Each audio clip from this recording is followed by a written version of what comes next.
everyone. You're all welcome to my YouTube channel. If you're new here, you're welcome. If you're returning, thank you. Alright, today I'm going to be taking us through my first cooking experience in the US with the ingredients that I brought from my country, Nigeria. We're going to be cooking a Nigerian delicacy called Egusi soup and eba.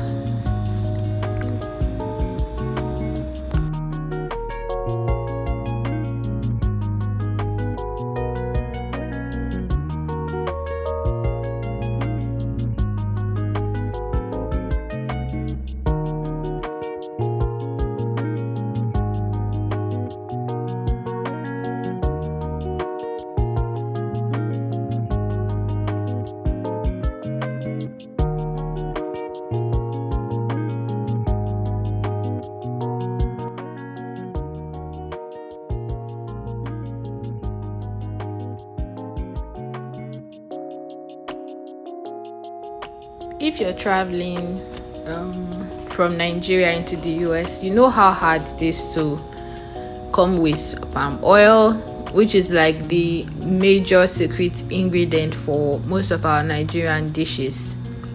But thankfully, there was palm oil here in the house when I got to it. And yes, we're going to be using this for our egusi soup.